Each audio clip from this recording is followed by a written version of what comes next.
Well, good evening, everyone.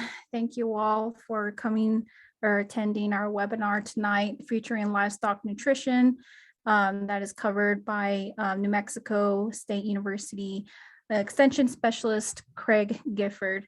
All right. Thank you very much for the invitation. And also, let me see if I can get my screen to share. All right. So I think, let me see, is it? There we go. Yeah, so hopefully that's popped up on your screen. We're still getting used to all this Zoom. You'd think after a few years we'd have it down pat, but every now and then I still have some problems. But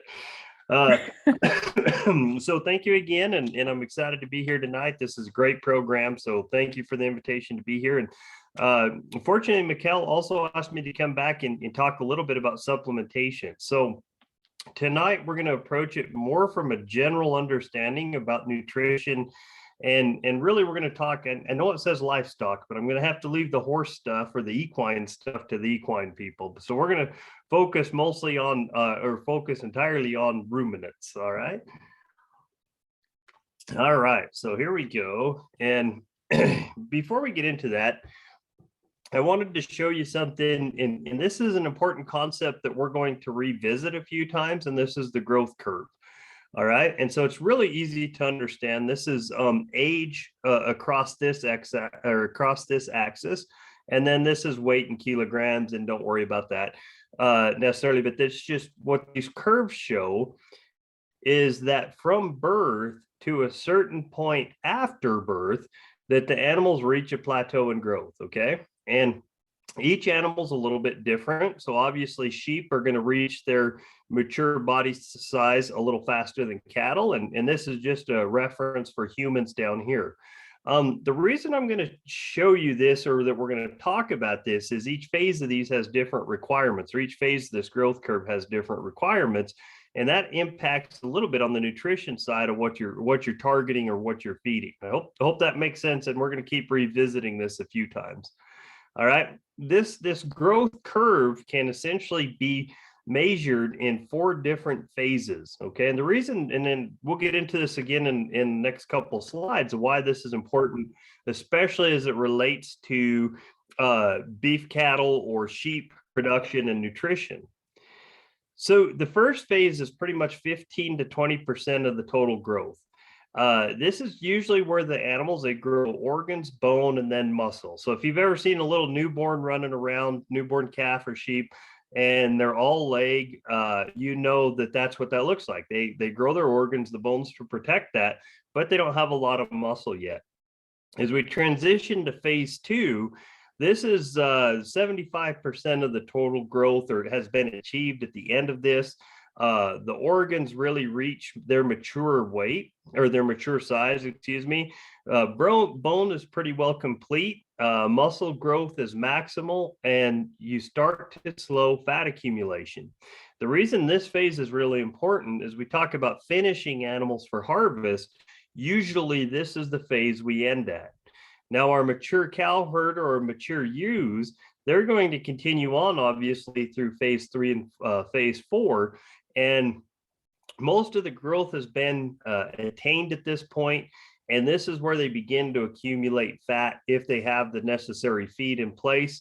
And then as they transition to phase 4, that's pretty much entirely fat gain, plus either fat gain or loss is the fluctuation of body weight. They're really not putting on more bone. They're not putting on more muscle. It's all a change in fat. Okay, so this is the phase that we're kind of managing with our mature cow herd or a mature ewe herd to try to keep this at the appropriate state or appropriate fat level. And we'll talk about that in a little bit.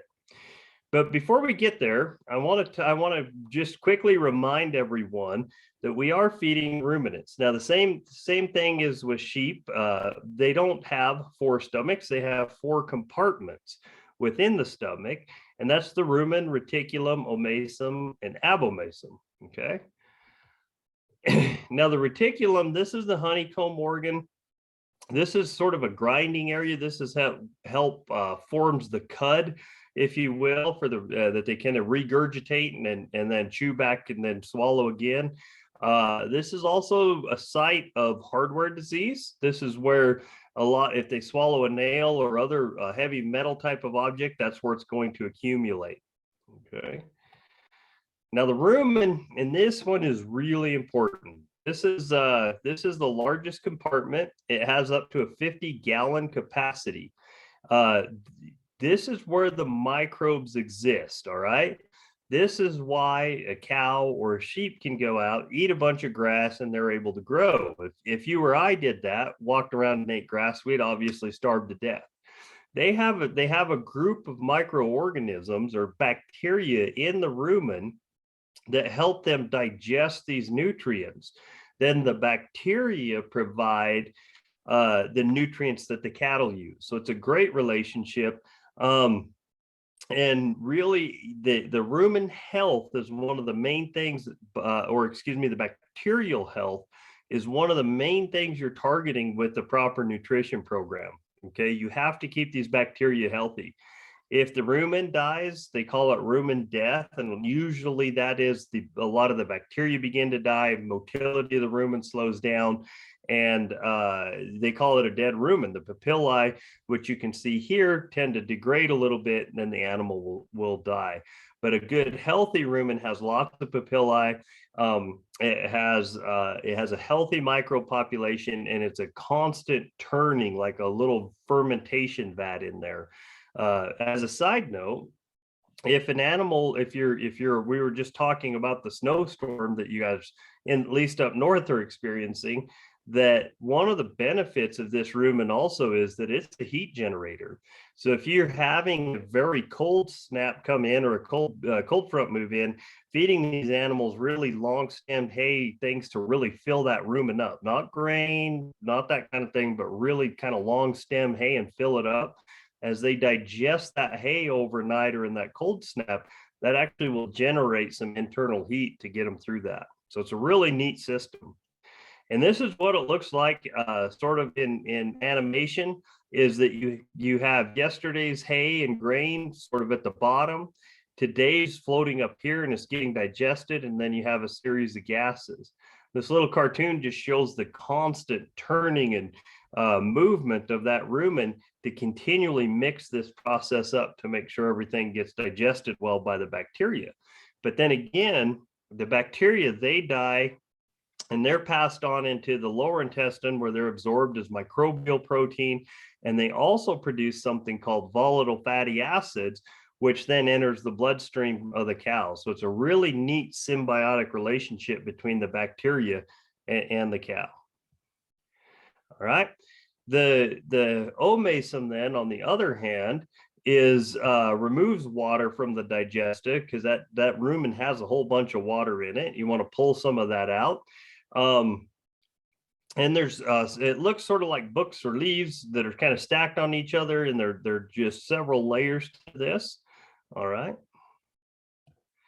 And then it's the true stomach. The abomasum is the true stomach, and it secretes some of the hydrochloric acid, some of the gastric juices, and things for a little further digestion of things that pass out of the rumen into the abomasal area. Okay. Whoops, sorry, I missed one. So the main site of digestion and nutrient absorption is in the small intestine. If you notice, that's past the rumen. Now the rumen will transfer volatile fatty acids from the bacteria into the cow's bloodstream, but the small intestine is a site of absorption of nutrients from the bacteria, the bacterial products, and the things that the cow is eating. This is also the target if you ever hear some of the feed salesmen talking about bypass protein, or where they protect certain minerals to get through the rumen. And it is to bypass this rumen and the reticulum, the abomasum, and the omasum, and get those down into the intestine where they're absorbed a little easier. So that's a big site of digestion and nutrient absorption. And as always, at any time, feel free to stop me with any questions, either through the chat or just unmute yourself and ask if you have any questions. All right, you're going to see this. I'm going to pull this up more than once. And it's important to understand this concept of energy partitioning, if you will. So you start with gross energy. That's all the energy that's in that bite of food, or in the grass and the minerals and everything that the animal ate today. Minerals don't really have a lot of energy, but all the grass and all the feed that animal ate. And then the first thing that you subtract out of that is the fecal energy. You lose a little bit of energy that comes out the back end. And that leaves us with what we call digestible energy, right? So everything non-digestible goes out as the feces. All right. The digestible energy, then you have to take out the urinary, or the urine, and the gas energy. There's always a little bit of energy associated with that. And that leaves us with metabolizable energy. Okay. Well, part of the metabolism process is to generate heat. Heat does not make the animal grow, it just helps the animal maintain. So once you remove this heat, you now have net energy. That's what's left. So out of everything this animal ate, this is what's left to do something, make the animal grow, provide the animal energy to run, etc. Okay. So the thing you have to remember in feeding cattle and also lambs is that you're feeding the rumen first. Okay, that's the first and foremost thing. You need a healthy rumen. Now, in a lot of our production systems, and I'm just trying to show you the difference between the two, especially in this region, a lot of them are forage based. There may be moderate to, sometimes really low, if any, gains, depending on the quality of the grass that's out there. Or sometimes it can be really good. If the grass is kind of in that good monsoon season and it's green and it's going, then you can get some pretty good gains on this grass. Usually you don't have a lot of health issues in this production system, at least digestive health issues. You do have to watch a little bit of your starch supplementation, that we'll talk about this starch class in a little bit.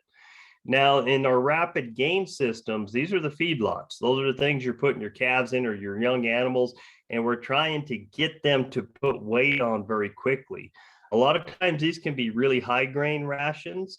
They're short duration, they're rapid gain, and there's a lot of management, because if you don't do this properly, you can have some digestive issues and even lead to death in some cases. Okay, so those are the two systems.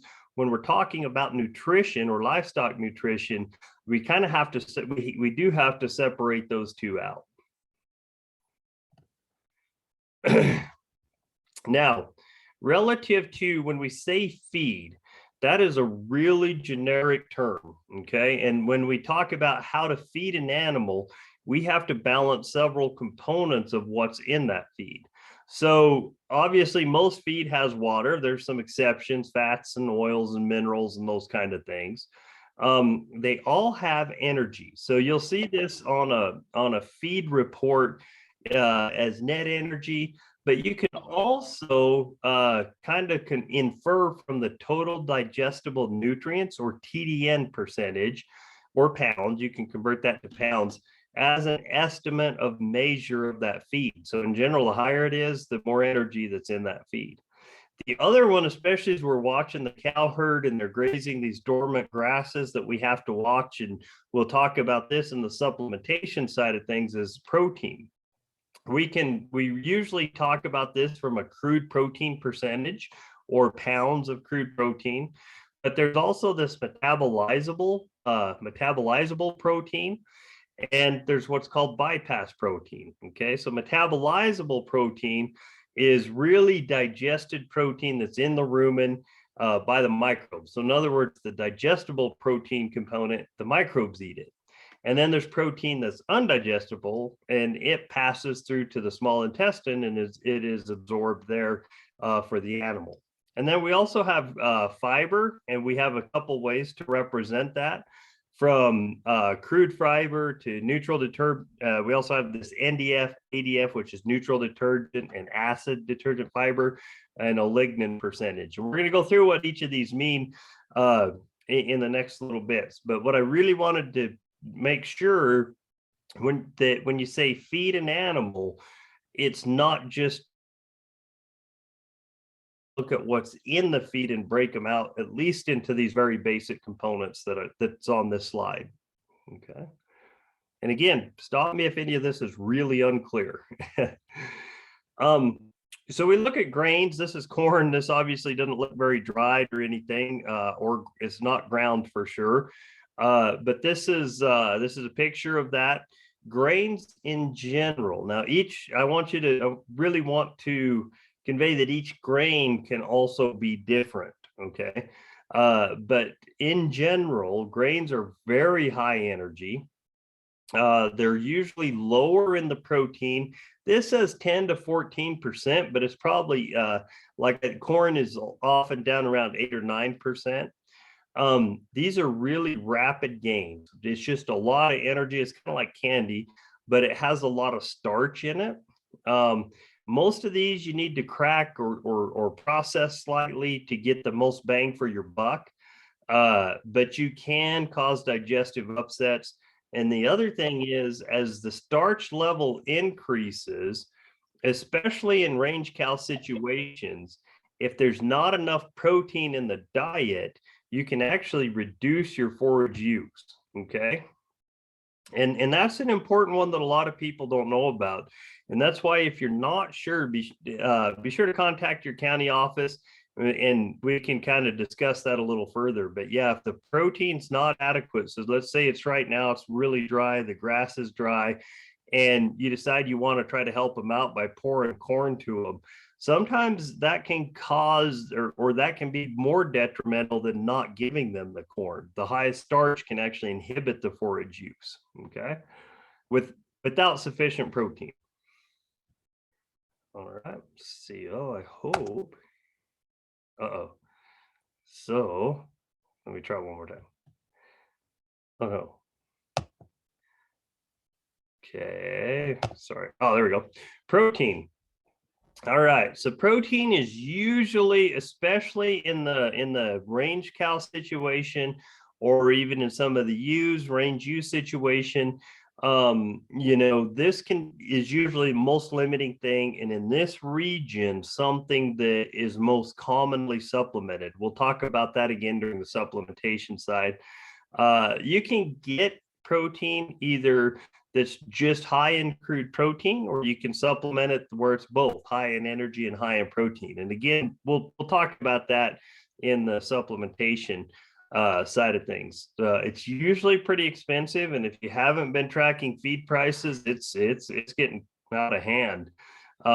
You can get protein from a lot of different sources, but one of the things that protein's really important for is you need it to balance the energy in the feed in the rumen. In other words, those bacteria in the rumen have a protein requirement, and you have to meet that, otherwise the animal begins to suffer. Grass alone, in kind of the wetter springs and definitely during the monsoon, is usually sufficient in protein. And I'll show you pictures of that again during the supplementation side. But as we transition, say in that October, November time frame until the springtime moisture, a lot of times that protein level drops really low, and we'll down around 4%. And I'll show you the significance of that during the supplement talk. But keep this one in mind: protein's really important. And then, of course, the fiber source. It doesn't really have a lot of energy. It can be moderate in protein. So they have to eat a lot of it, right? So a lot of our grasses, they're going to eat quite a bit of that. But the thing is, it's required for rumen integrity. It can come from varieties of sources. Say all your forages out there, all your hays, these are all good fiber sources. And that long stem, if you notice, this is important because that's what's called the scratch factor. It'll actually scratch the side of that rumen and facilitate growth of the papillae on the rumen. So if you have diets like in feedlots and things that don't have these longer stems, that's one of the reasons that you can have some of these digestive issues. They were designed to eat a lot of grass and have that scratch factor to help that rumen population. Okay. Oops. You would think that I wouldn't be having issues with that. All right. So we're going to transition a little bit, and let's just take just because everybody who raises animals knows it's a circular process, right? You have a cow, has a calf, raises the calf, we wean the calf, and then we grow the calf. And meanwhile, the cow is off doing that again. So we're going to start with starting calves. And usually once you pull these calves off of, and this lead or kind of as what we were just talking about with that fiber supply, free choice, good quality hay is a really good place to start. And then as you introduce grains, if you decide to do that, you want to start with really low amounts. So, you know, a couple, 2 or 3 pounds for a fresh weaned calf, and then you can increase that over the next 2 to 3 weeks. But we'll get into this because a lot of places here, and we can get into this in the question section, are going to sell these weaned calves, and they're not necessarily feeding them. So I just plugged them in here at the beginning.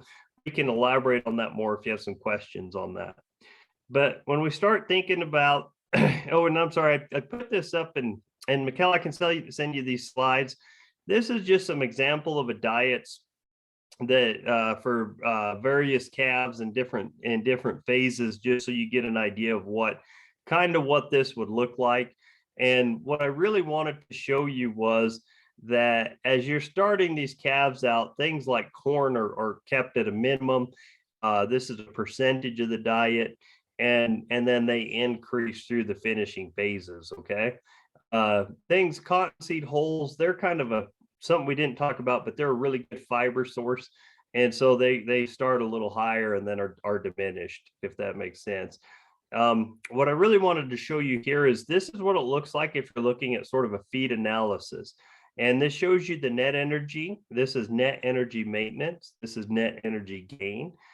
This is the TDN percentage that I told you about. Okay, there's sort of an estimate of the energy in that diet. Then we have crude protein, crude fiber, etc. All right, so you'll notice that these calves, this is a pretty common calf ration of about 12% protein, regardless of phase. That's usually, you know, anywhere from 12 to 15%. The big thing is, as you start those calves, the fiber percentage is quite a bit higher than it is during the finishing phase. Okay, this finishing phase is where you really promote rapid gain, and you have them on a high concentrate diet. A lot of times we don't deal with that as much because we sell these weaned calves, but again, we can get into that in this question section. So with those, you know, you want to watch those calves though. Make sure they're group feeding. Make sure you keep those calves in groups. And some people suggest feeding twice a day, and that's not a bad idea when you're feeding those fresh calves. You don't want to slug feed where you just go out and dump it in there, and then 1 or 2 dominant one eats a whole bunch of it, and then they get sick. You kind of want to watch your bunks pretty closely. So, but you know, again, that's if we're dealing with those weaned calves. And I put that in there just so we could at least comment on that. But really, most places are going to be feeding, you know, when we're talking about feeding or supplementing, it's going to be these cows with calves on their side, or ewes with the lambs on their side, or at least gestating, one or the other. And so the question is, young versus old, and does it really matter? So back to this growth curve. This would be just a growth curve of a calf. This could, or of a cow, excuse me. This could also be duplicated with a ewe.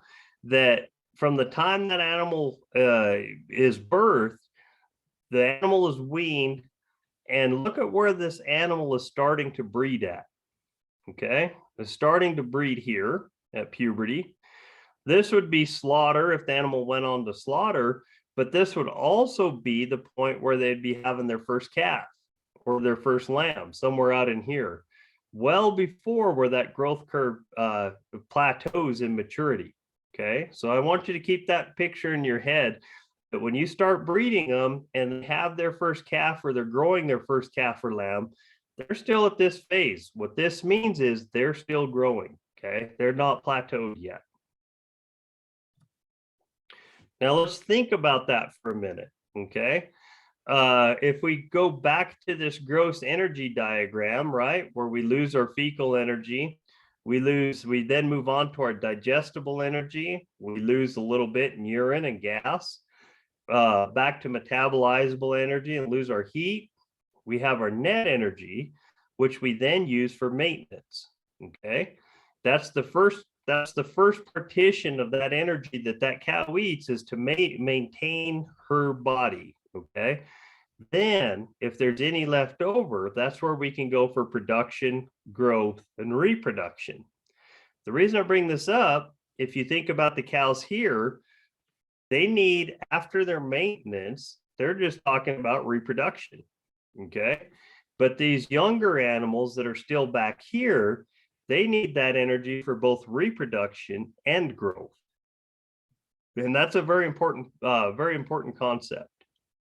So you're asking a cow, an older cow, to maintain their body condition, produce milk and raise a calf and develop a new calf, right? Because if you think about it, right after she calves, within the first 2 months, you hope she's bred again. So she's going to be developing a new calf and raising a calf. You're asking a heifer, one that's never had or one that's just has a calf, the first calf that she's ever had, to do all of that and still grow another 20 or 25%. Okay, and the same can be said of those ewe lambs, depending on what age you breed them, that they're going to lamb, but they're still trying to grow and attain a little more of their body weight, still climb that growth curve.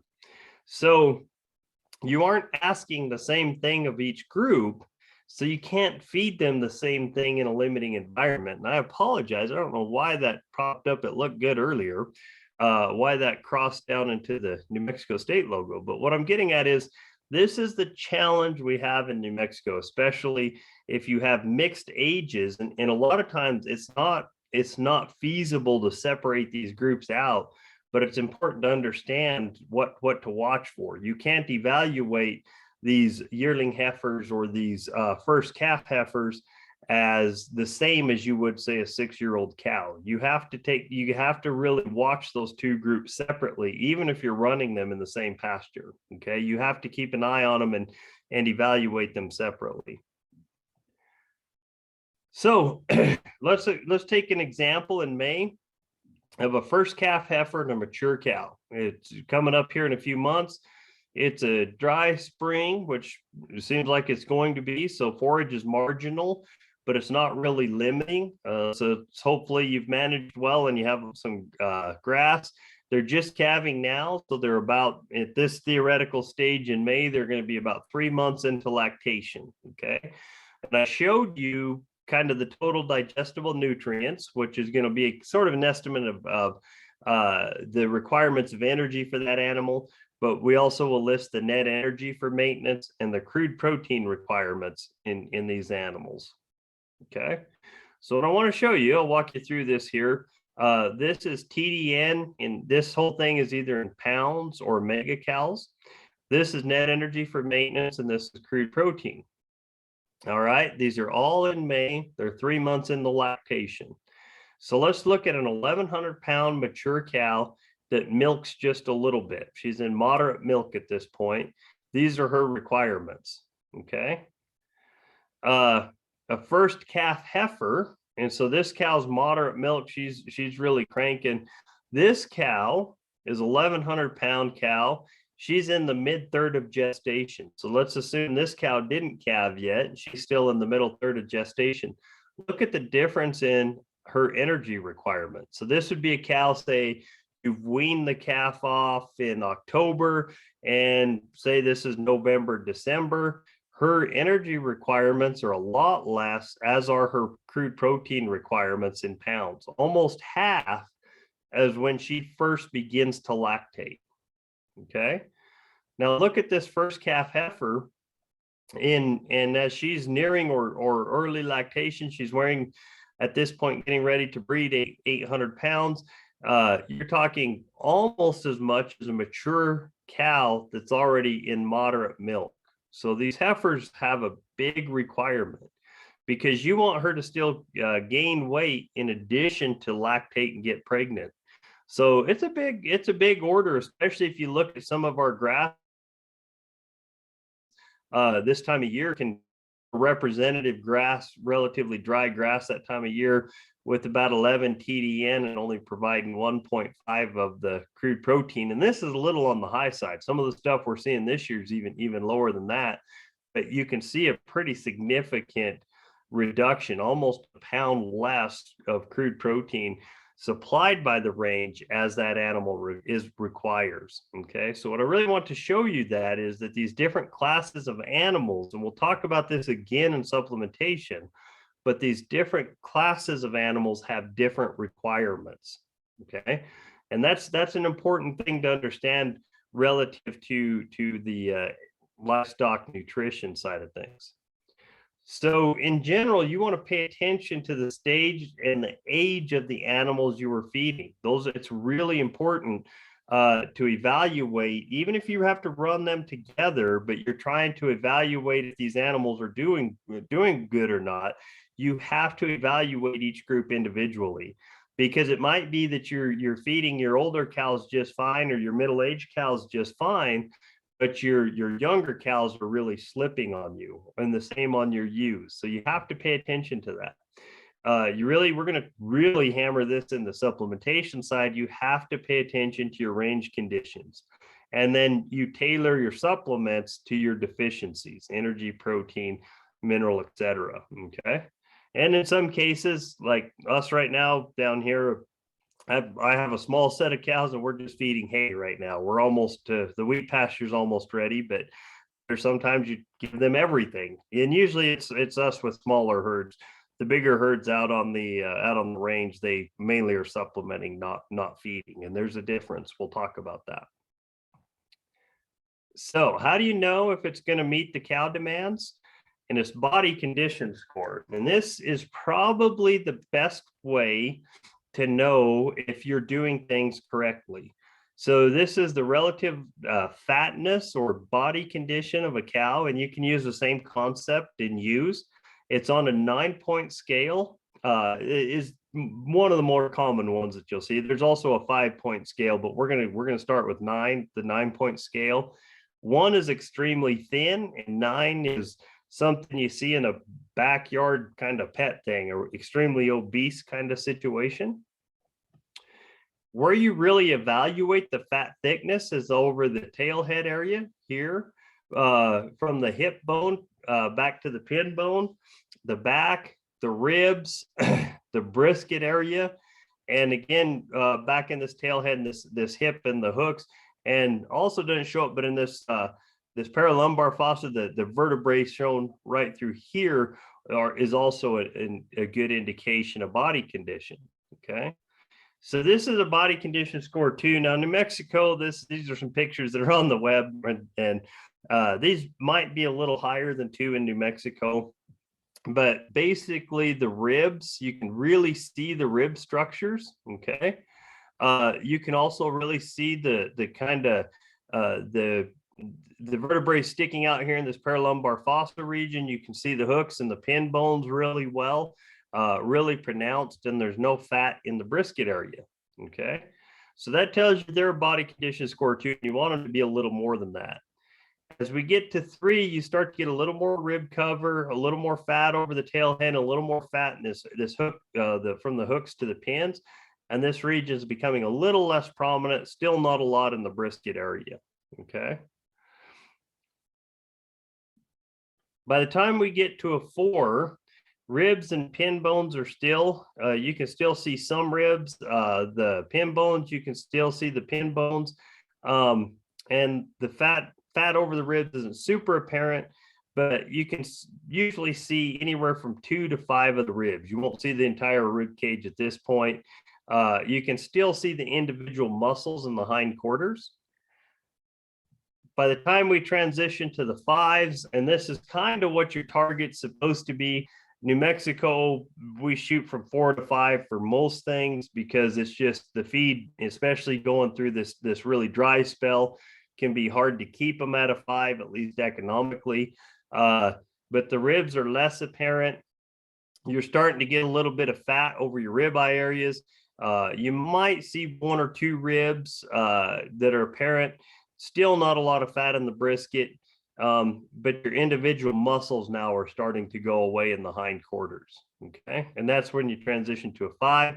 And I'm just going to quickly go through these others because we don't see them as often. And frankly, if you're in a commercial setting and you're above a 5 and you're feeding, then you're feeding too much. You just don't need to have the cows that fat.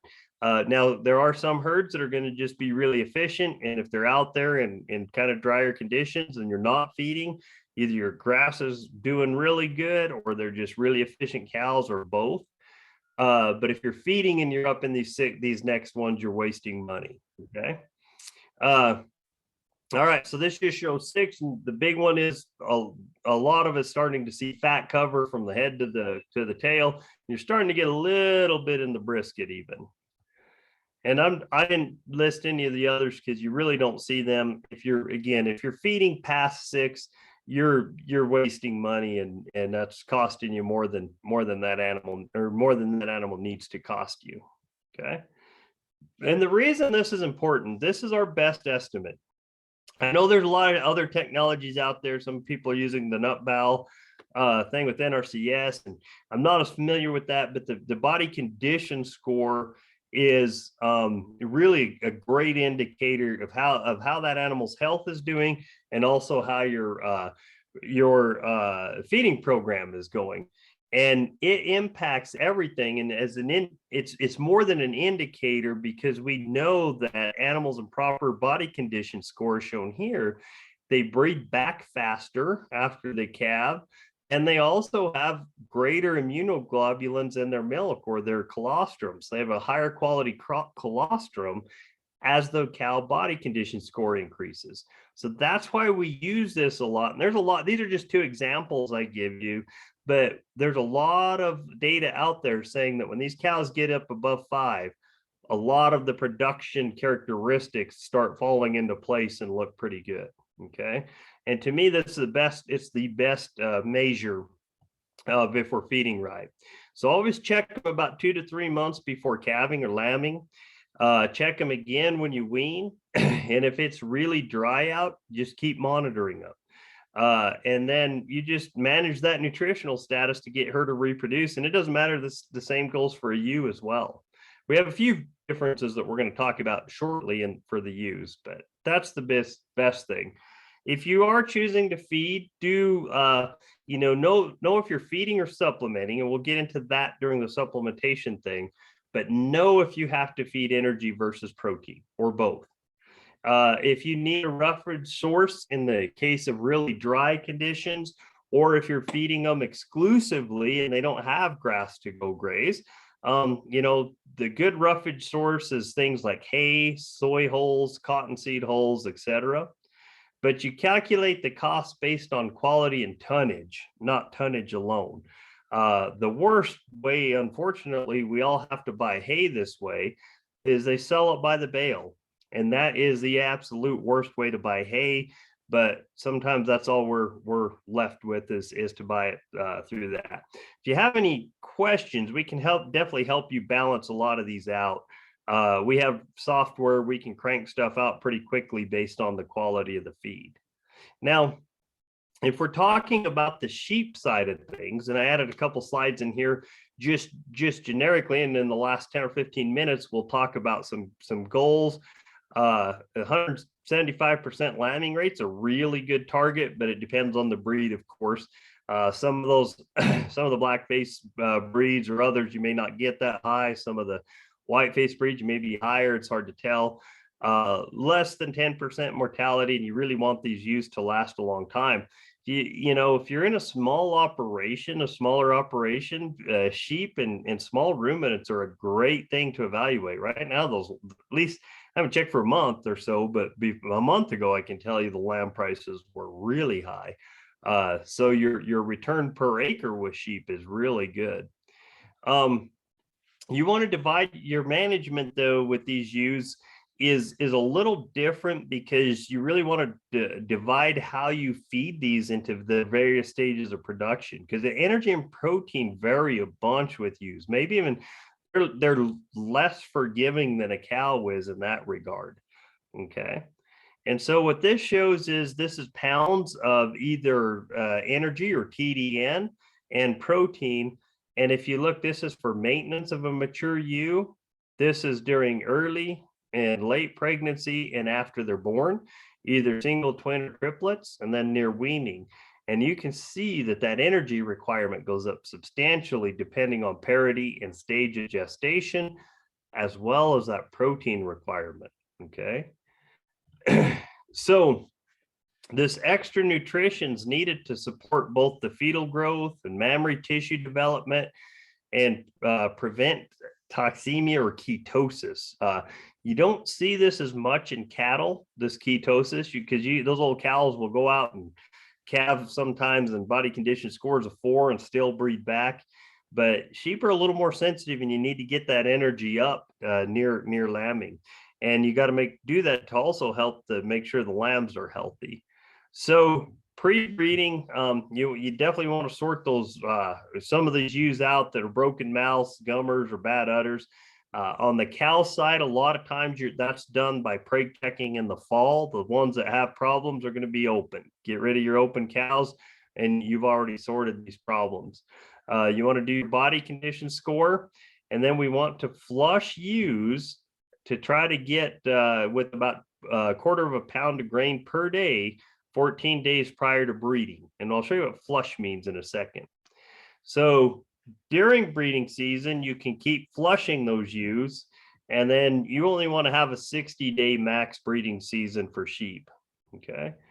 And then you want to, during this early pregnancies, you transition, once you get them bred, you can stop the flushing, reduce your corn cost, but you want to avoid a very rapid weight loss. So keep condition scoring those ewes.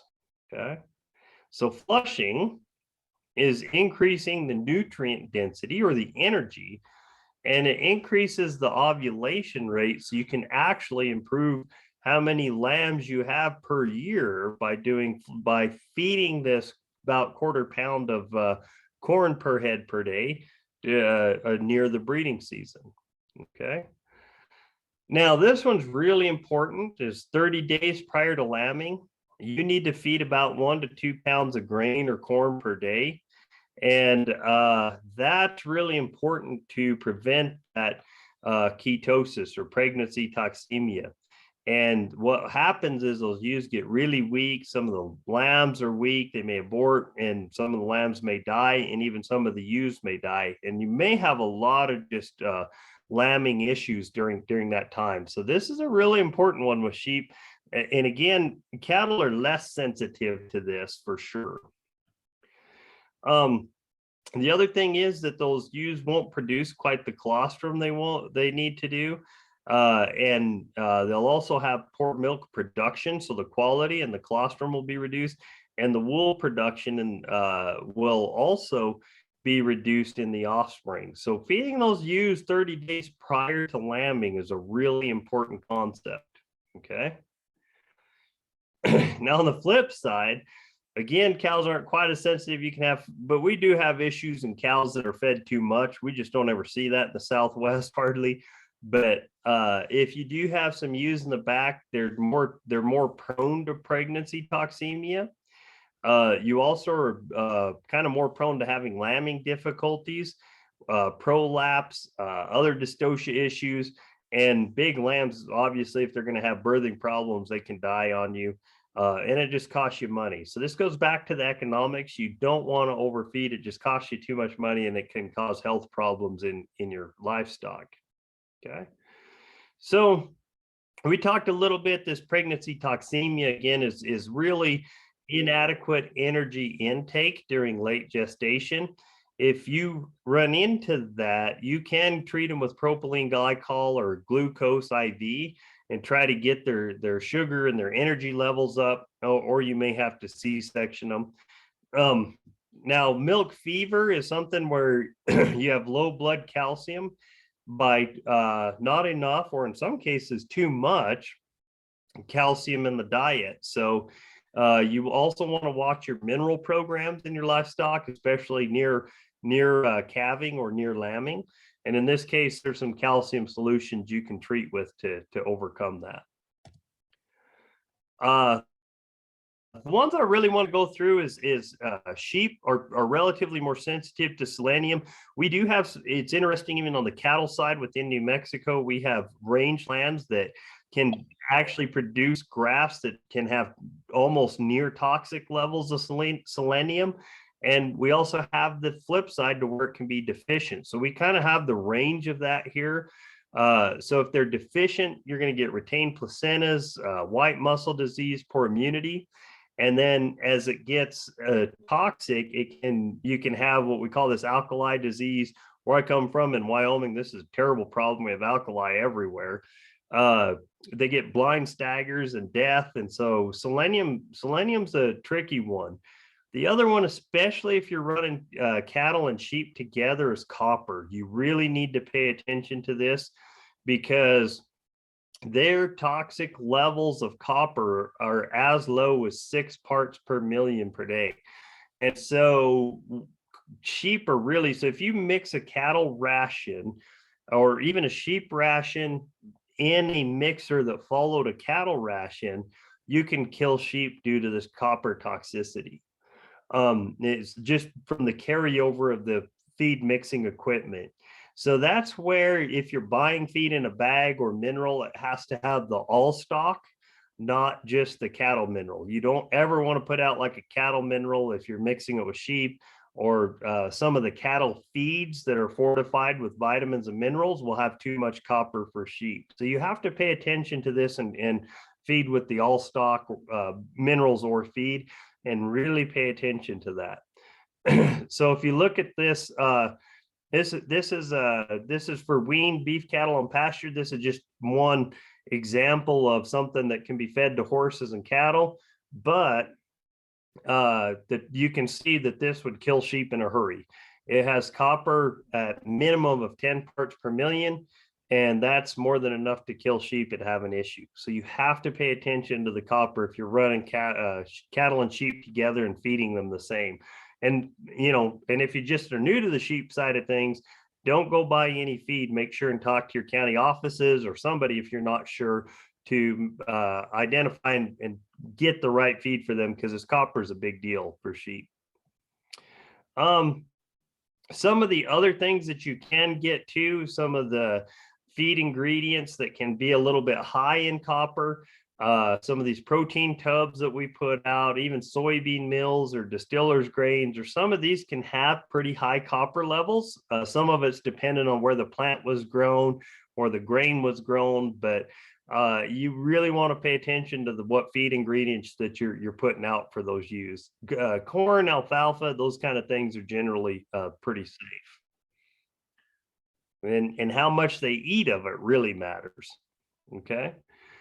So I think we've about wrapped up the first phase of this, if you will, and in about a few weeks, we're going to come back and really dive back into this and dissect out each of those, especially energy and protein, and talk about how we use that to supplement beef cattle on the range, which is different than feeding.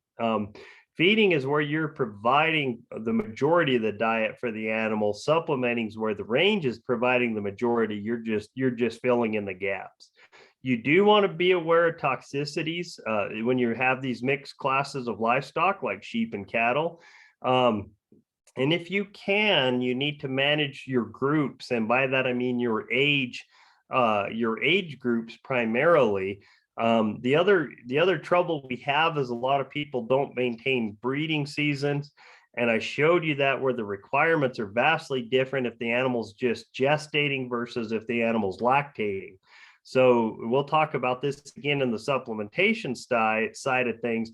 It makes it very difficult to feed them appropriately because their requirements aren't the same. And likewise, the same goes for some of the young animals versus the old animals.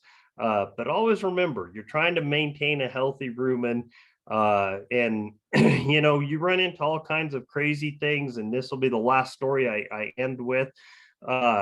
I actually helped a professional rodeo contractor they had they had some bulls that they were taking around that was having some bloat issues. One of them actually died in the NFR pen down in Las Vegas in the back pens due to bloat. And what we figured out after sitting down and going through all their things, they were feeding the bulls straight alfalfa. And that was fine, but they didn't have a healthy bacteria population. And so it was fine when those animals were at home in their pens and they really weren't stressed or anything.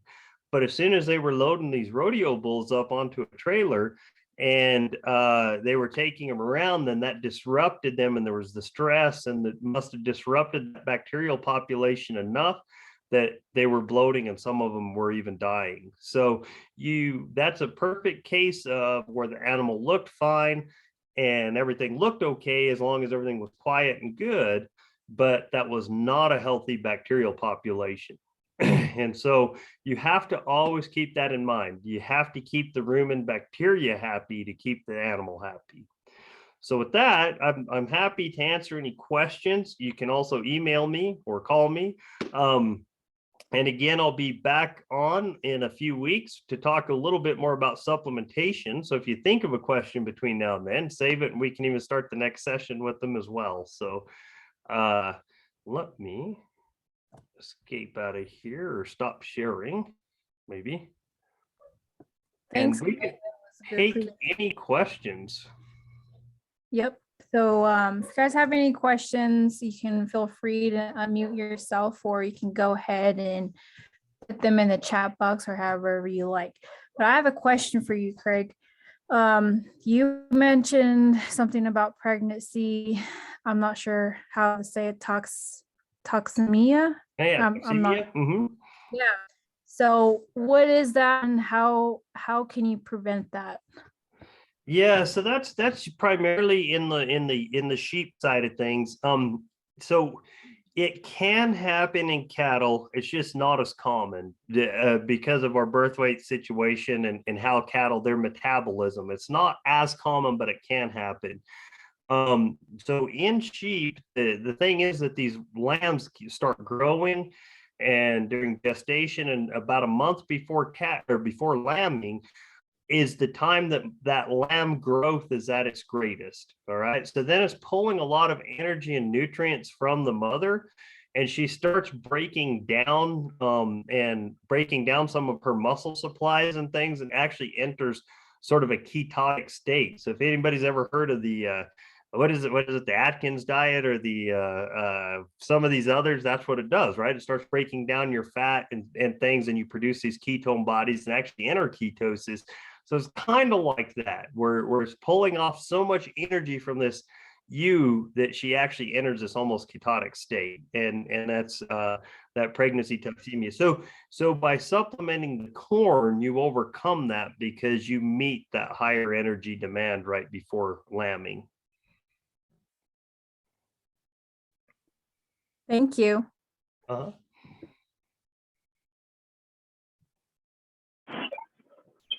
Craig, oh, hi, I Trina. have a question. Hi. So for the last 30 days, you suggest the cracked corn more so than the mixed grain, right? For the sheep, is that what you mentioned? Yeah, so I don't know if I would say prefer, but I know it works. So, a pound or two of cracked corn that last 30 days will work. Your mixed grain will probably also work. It will also work. A pound or two of that should be plenty to overcome that. To overcome that issue, I'd probably weigh it more on what cost and what's available to you. Okay. Yeah. And after they are done lambing, you mentioned not to immediately just draw down that energy usage. We need to still continue the grain or the corn mixture up to like how many pounds per day do you suggest? Yeah, I probably wouldn't go on those ewes. I wouldn't exceed or worry about getting over that, 1 to 2 pounds per head per day.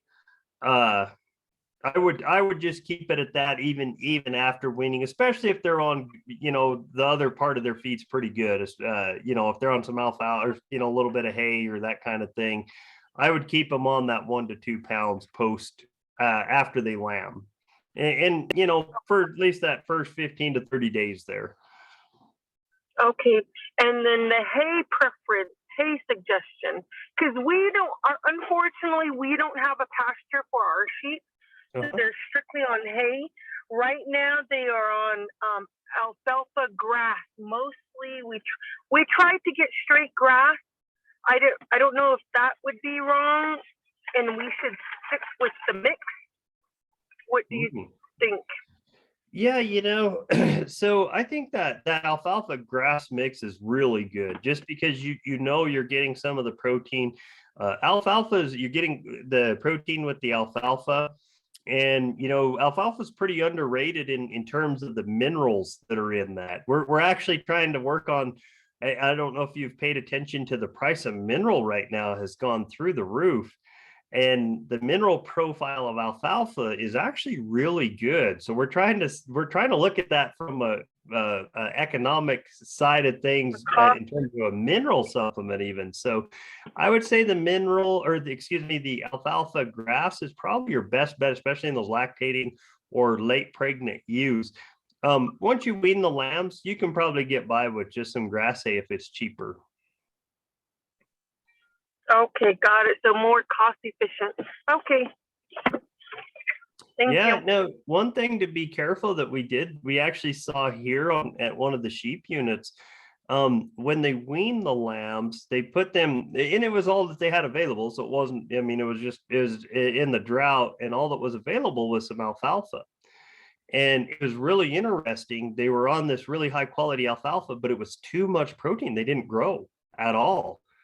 And so they just and then as soon as they started mixing in, they finally found some low quality, I think it was oat hay or something, just wasn't very good oat hay, but they mixed that in to kind of tone it down a little bit. And then the lambs started growing. So they actually gave them worse feed and they started growing. But it was interesting. It was too much protein for weaned lambs. It was straight, really high protein alfalfa. Okay. Wow. Interesting.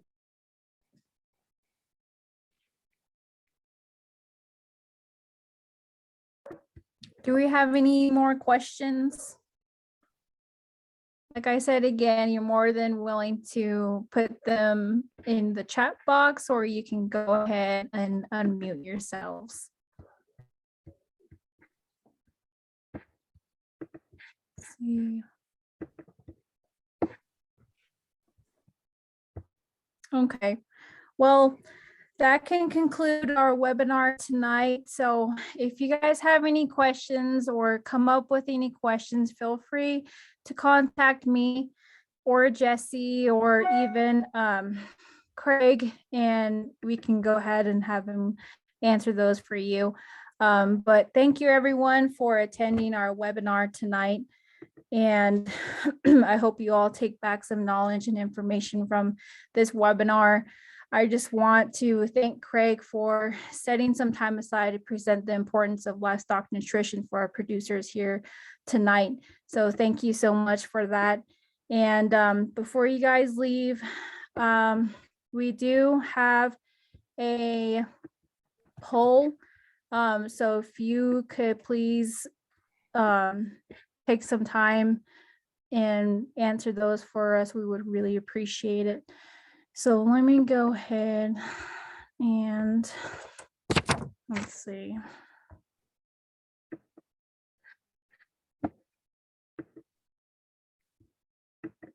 Okay, so right now, the next webinar we have is planting strategies that's going to be presented by Marissa Thompson. She's the CES Horticulture Specialist. We are going to have her present next week on March 16th, starting at 5:30 p.m. Like I said, again, it's going to be based on planting strategies, so please stay tuned for that. We are going to go ahead and send that information out so pretty soon. We are on Facebook.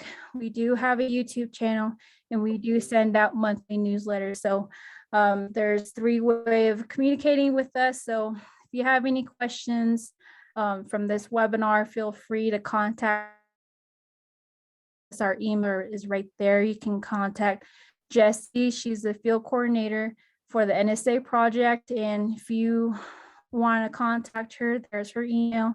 And I'm the field specialist. So if you want to contact me as well, there's the email.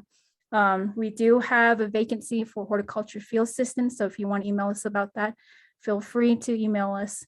But other than that, we thank you guys for attending our webinar tonight. And we hope you guys have a good rest of your evening. So Navajo Sustainable Agriculture Project is a New Mexico Cooperative Extension Services initiative delivered in collaboration with our project partners. One of them is the NEG College Land Grant Office, and the other one would be COPE, which stands for Community Outreach and Patient Empowerment. The project is funded by USDA Outreach and Assistance for Socially Disadvantaged Farmers, Ranchers, and Veteran Farmers and Ranchers Program. In short, we call it OASD-VFR. Next, okay, that's not gonna work. But next, kind of what our objectives are is to help improve operations, profitability, and sustainability of our socially disadvantaged farmers, Navajo farmers and ranchers, and veteran farmers and ranchers, and also increase their knowledge and use of USDA programs, which are NRCS, FSA, RD, and RMA. Those stand for Natural Resource Conservation Services, Farm Service Agency, Rural Development, and Risk Management Agency programs. So we really want our farmers out here to be knowledgeable in those areas and take up the opportunity to apply for those programs and services and other resource providers that really can benefit their operations. We also want to increase the local production and consumption of fresh fruits and vegetables and promote healthy living for our Navajo farmers and families and individuals.